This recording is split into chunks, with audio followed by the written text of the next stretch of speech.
Antes de sacar Blizzard of Oz, Ozzy Osbourne vivió uno de los momentos, según relata en su biografía I Am Ozzy, en su autobiografía, relata que vivió uno de los acontecimientos que más le chocó en su vida y de los más traumáticos que vivió, según su propia experiencia. Por supuesto, hablamos de su salida de Black Sabbath. El 27 de abril de 1979, tras la gira de Never Say Die, plagada de cancelaciones y comportamientos erráticos por abuso de alcohol y drogas, Tony Iommi, Geezer Butler y Bill Ward acordaron que Ozzy era ya demasiado impredecible y también afirmaron que estaba menos interesado en la música que en emborracharse. Aunque ahí ninguno era un santo especialmente, porque Bill Ward diría años más tarde, de hecho, que a pesar de la salida de Ozzy, ahí todos eran culpables de un comportamiento errático, de que se daban a la bebida y que el alcohol había sido uno de sus principales problemas como banda y como relación entre ellos. Por lo tanto,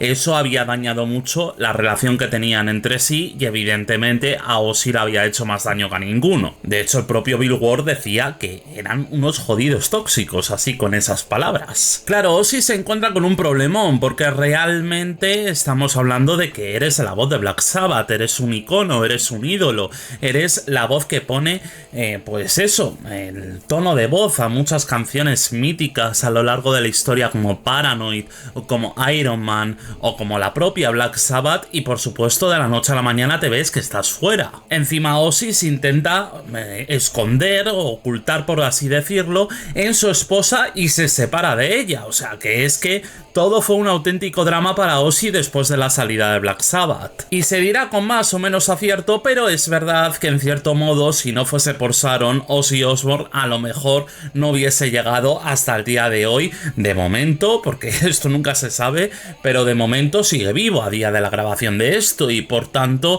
Sharon, si no llega a estar en muchísimos momentos, y como dice el propio Ozzy en esa autobiografía que citaba antes, en I Am Ozzy, por supuesto no hubiese podido salir adelante, y este es uno de los casos en los que ayudó al Príncipe de las Tinieblas, porque Sharon lo convence para que continúe su carrera musical y Ozzy firma un contrato con Jet Records, propiedad del padre de Sharon, el cual envía a su hija con Ozzy para que estuviera pendiente de sus necesidades. Claro, aquí esto se convierte en un poco las cosas que querían los demás para Ozzy, pero nadie pregunta a Ozzy qué quiere él realmente. Esto lo digo principalmente porque el padre de Sharon lo que quiere es que Ozzy forme un grupo llamado Son of Sabbath para aprovechar el tirón de Black Sabbath y al final añadirlo dentro del nombre, cosa que a Ozzy no le convencía en absoluto. Sharon le dice que cree un supergrupo con Gary Moore. Gary Moore no está por la labor. Ozzy tampoco, la verdad es que no le convencía mucho la idea,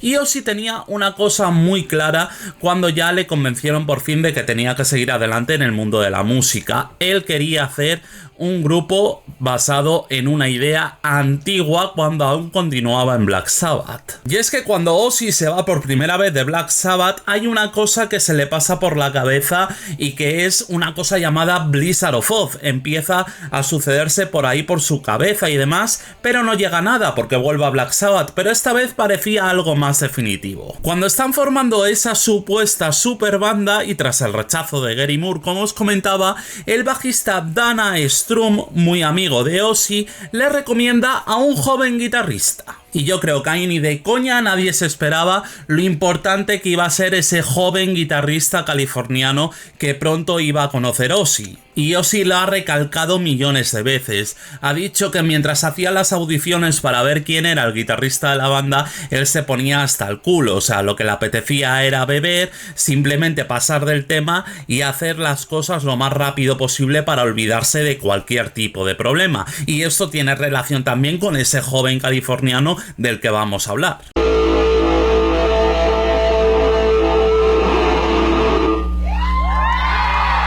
El caso es que Dana Strum entra por la puerta y le dice a Ozzy que tiene que escuchar a un guitarrista que es maravilloso, y aunque Ozzy en un principio lo manda literalmente a la mierda, Dana Strum hace entrar a un tipo bajito con pelo rubio y Ozzy tiene un primer pensamiento. Se pregunta si es una chica. El caso es que este chico llamado Randy Rhoads pregunta qué tocar, pero ante el pasotismo de Ozzy diciendo que toque lo que le dé la gana para librarse del rápido, Randy agarra su guitarra y cuando empieza a tocar, el propio Ozzy se queda con los ojos como platos y entonces sabe que tiene a su nuevo guitarrista delante suyo. Y es verdad que Randy Rhoads venía de Quiet Riot y demás, y que el nombre ahora mismo nos suena súper famoso, pero evidentemente ni Randy Rhoads ni Quiet Riot por aquel entonces, cuando Randy estaba en la banda, no tenían el nombre ni tenían la fama que tienen hoy en día. Ozzy estuvo en una nube en toda la audición, esa mezcla con tocar acordes de Paganini con acordes de metal, la verdad que le dejó absolutamente loco y prendido. Little guy comes in with blonde hair and I thought, is that a chick?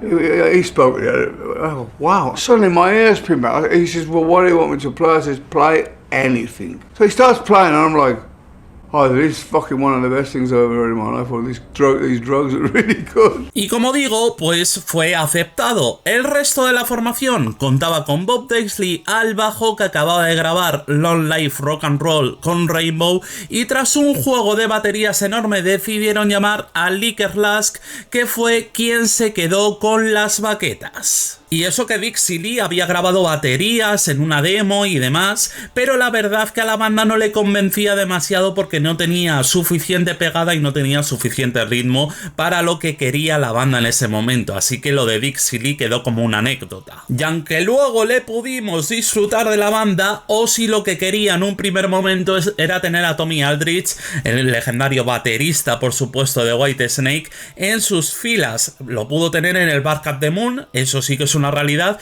pero imaginaros que hubiese sido de este Blizzard of Oz si Tommy Aldridge hubiese tocado la batería. No me lo quiero ni imaginar. Sea como sea, la banda de Ozzy Osbourne se refugia en unas instalaciones de ensayo en Gales y en unas condiciones, hay que decirlo, algo extrañas. En un sótano con paredes de piedra y un eco de 3 pares de narices comienzan a componer, siendo Goodbye to Romance la primera pieza en ser completada. No hace falta ser un lince, es una carta de despedida para sus compañeros de Black Sabbath y tiene entre un toque de sentirse traicionado y de tener cierta melancolía que lo hacen una canción brutal, un clásico de Ozzy Osbourne y una de mis favoritas del disco si me preguntáis. Pero ojo, detengámonos en la grabación porque es un aspecto del que no se habla mucho y es algo en lo que me gustaría mucho inquirir en este vídeo. A ver, tenemos que empezar por una cosa que sí que por supuesto es bastante importante para lo que es el disco en sí, sobre todo para la grabación.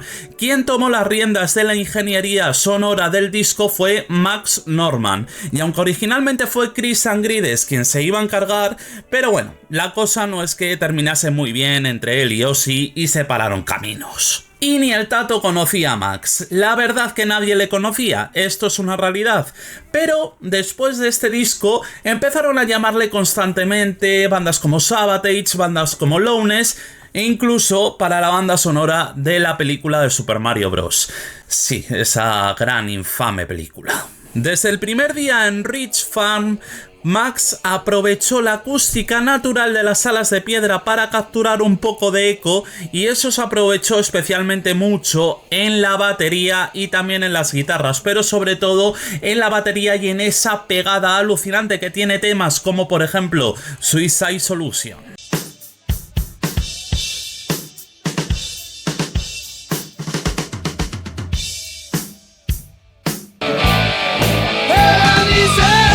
De hecho, aunque parece una cosa súper lógica leyéndola, a nadie se le había ocurrido en ese momento, pero a Max se le iluminó la bombilla de la cabeza y por supuesto pues lo llevó a cabo. Max colocó micrófonos a gran distancia de los amplificadores que ejecutaba Randy Rhoads, de modo que el sonido pudiese rebotar en las paredes antes de llegar al micrófono, creando una reverberación totalmente natural. Es por detalles así por los que a mí me parece que el disco, y y el trabajo de Max, al fin y al cabo, le hace ser pues un miembro más de la banda de Ozzy Osbourne en este Blizzard of Ozz, porque es que sin él, sin ese sonido, la verdad que el disco hubiese sonado totalmente diferente, y es que se le ocurrieron grandes ideas como la que acabamos de ver. De hecho, cogió a la Orquesta Sinfónica de Londres, a las cuerdas y los coros, y los metió en la sala de grabación en una sola toma, porque no había presupuesto para mucho más, y todo eso lo metió dentro de uno de los grandes himnos del Blizzard of Ozz, que es Mr. Crowley.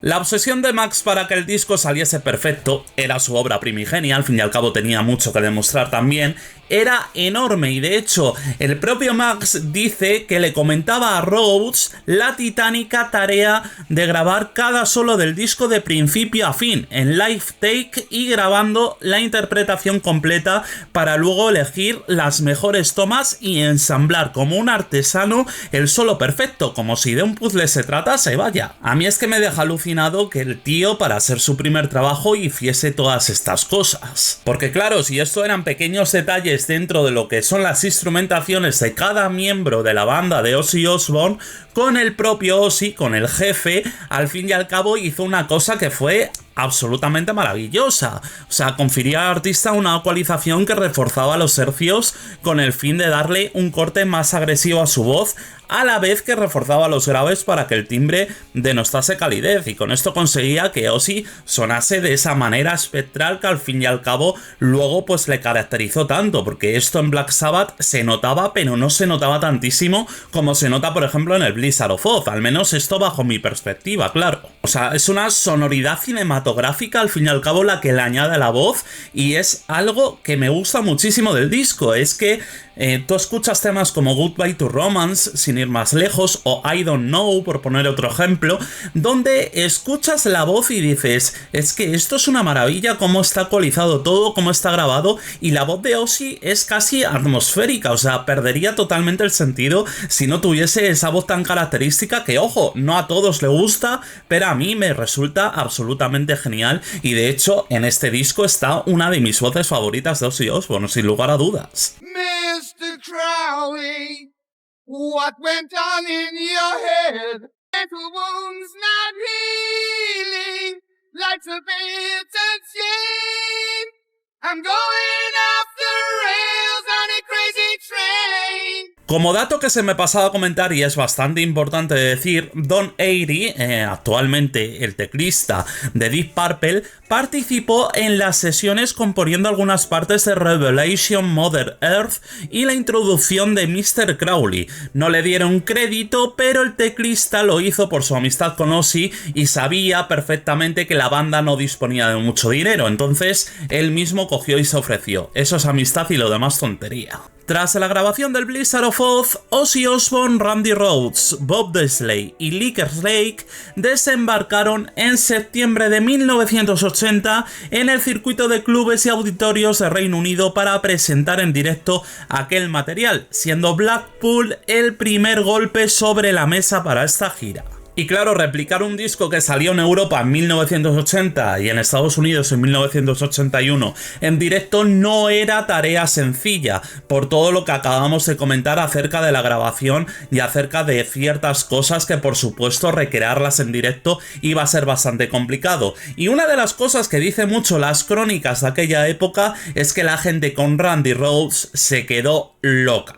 Y por supuesto, una buena forma de salvar todas las cosas que había detrás en el estudio y que no se podían llevar tanto al directo era que Rhoads improvisaba ciertas cosas en los solos que le quedaban bastante bien. Eso es algo que se puede ver de hecho, que le gustaba mucho improvisar, y por supuesto la clásica interacción que tenía Ozzy Osbourne con el público y que evidentemente pues es una de las grandes dotes que ha tenido siempre Ozzy. Y el caso es que este disco, este Blizzard of Ozz, le sirvió a Ozzy Osbourne Osbourne, evidentemente, para que esto fuese como un ave fénix y Ozzy remontase de las cenizas y por supuesto se alzase con un grandísimo disco tras su despedida con Black Sabbath, y todo esto pese a las controversias. Si hablamos de Suicide Solution, se dice, que el propio Ozzy lo comenta, vaya, que esta canción era un homenaje a Bon Scott y a la muerte que este había tenido al fin y al cabo, pero luego sí que es verdad que Bob Daisley dijo que escribió la canción pensando en el propio Ozzy. Y os preguntaréis todo esto a qué viene. Nos vamos al 1 de noviembre de 1985.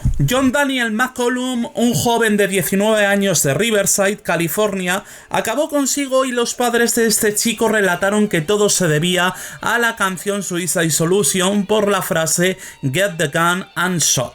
Por suerte, el 8 de agosto de 1986, casi pasó un año, fijaros lo que va la justicia, desestimó el caso y por supuesto no se condenó a Ozzy por nada de esto. Pero ahora nos tenemos que ir a 1998 porque las controversias siguen pasado tanto tiempo desde que salió el disco. Fijaros lo que dio de sí. En ese año, Bob Daisley y Lee Kerslake, bajista y batería de las sesiones originales, llevaron a Ozzy Osbourne y a Sharon Osbourne a los tribunales por impago de regalías y derechos de interpretación, alegando que desde 1983 pues no habían visto ni un solo dólar de los beneficios generados por Blizzard of Oz y tampoco por Diary of a Madman. Y aunque el tribunal les reconoció sus créditos en canciones como por ejemplo Crazy Train o como por ejemplo Goodbye to Romance, sí que es cierto que el tribunal falló en contra de darles una compensación económica, otro juicio que Ozzy y Sharon sortearían. Encima que luego tiene su cosa curiosa, porque Sharon Osbourne reordena regrabar otra vez